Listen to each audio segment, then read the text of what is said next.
सभी का एक बार फिर हार्दिक स्वागत है। देखिए आज का जो हमारा टॉपिक है वो है एलसीएम यानी लसप, जिसे फुल फॉर्म कहते हैं लघुत्तम समापवर्त्य।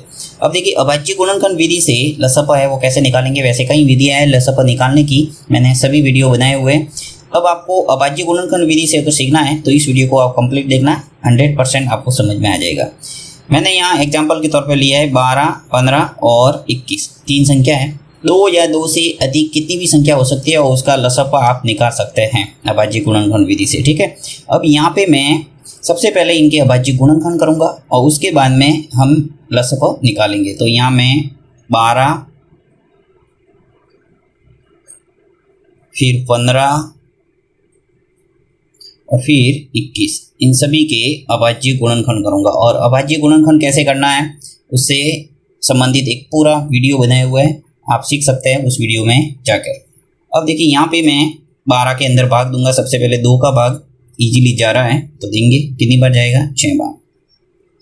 6 के अंदर 2 का भाग जा रहा है, दे दो, कितनी बार जाएगा 3 बार। और 3 के अंदर 3 का ही भाग जाएगा 1 बार, यानी 12 के कंप्लीट अभाज्य गुणनखंड हो गए। नेक्स्ट 15 के अंदर 3 का ही भाग जाएगा इसलिए 3 का देना पड़ेगा और कितनी बार जाएगा 5 बार। और 5 के अंदर 5 का ही भाग जाता है 1 बार। ठीक है, 15 के अभाज्य गुणनखंड हो गए। अब 21 की बारी। अब 21 के अंदर 3 का भाग जाएगा, कितनी बार जाएगा 7 बार। ठीक है, नेक्स्ट 7 के अंदर 7 का ही भाग जाएगा 1 बार। तो ये तो हो गए हमारे अभाज्य गुणनखंड। अब अभाज्य गुणनखंड विधि से हमें निकालना है लसप। तो सबसे पहले मैं इनको लिख लेता हूँ एक बार। देखिए 12 है, उसके अभाज्य गुणनखंड क्या हुए 2 इंटू 2 इंटू 3। देखिए 2, 2 और 3, तो ये मैंने लिखा है। हमेशा घात के रूप में लिखना है ताकि आपको बिल्कुल सही आएगा आपका आंसर, यानी गलत नहीं होगा, इसलिए मैं इसको घात के रूप में लिखता हूँ। देखिए 2 इंटू 2 क्या आएगा, इसको मैं लिख सकता हूँ 2 की घात 2 इंटू, यहाँ पे 3 एक ही है इसलिए इसको भी घात के रूप में ही लिखते हैं, 3 की घात 1, यानी घात के रूप में परसेंट हो गया। नेक्स्ट 15 को भी लिख लेता हूँ। देखिए 3 और 5 है तो यहाँ एक बार लिखते हैं 3 और 5, वापस इसको भी घात के रूप में लिखता हूँ, 3 की घात 1 और 5 की घात 1। नेक्स्ट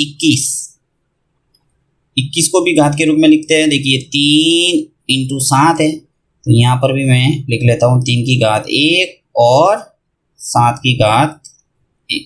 ठीक है, यहाँ तक हमने जो अभाज्य गुणनखंड किए थे वो हमने विस्तारित रूप में लिख दिए। अब देखो आपको क्या करना है, लसप के लिए ध्यान क्या रखना है वो आपको अच्छे रंग से दिमाग में बिठाना है। मैं यहाँ लिख लेता हूँ LCM। किसका LCM निकाल रहे हैं 12, 15 और 21 का।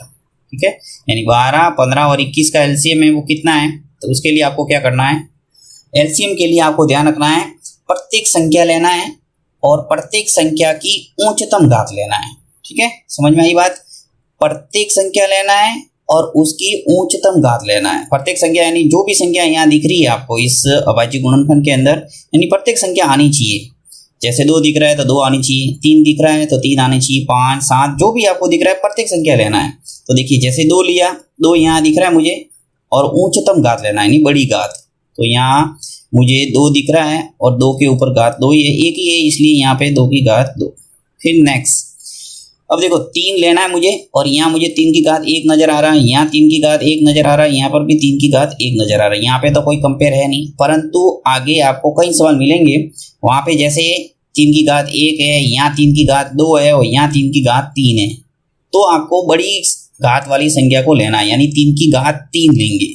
समझ में आ रही है बात, यानी आपको 3 की घात 3 क्यों लेना है, क्योंकि हमेशा लसप है वो उच्चतम घात का गुणा होता है, यानी प्रत्येक संख्या की उच्चतम घात का गुणा। तो यहाँ मैं 3 ही लूंगा, 3 की घात 1 ही लेना पड़ेगा क्योंकि यहाँ 1 ही है, घात सब समान। नेक्स्ट 5 है वो सिंगल है तो कोई कंपेयर नहीं, 5 की घात 1 ही लेना पड़ेगा। नेक्स्ट 7 दिख रहा है और 7 की घात 1 भी सिंगल है तो 1 आ जाएगा। अब इनका करना है गुणा। तो देखिए 2 की घात 2, यानी इसको मैं विस्तारित रूप में लिखूंगा 2 इंटू 2। 3 की घात 1 का मतलब 3 ही है, 5 की घात 1 का मतलब 5 ही है और 7 की घात 1 का मतलब 7 ही है।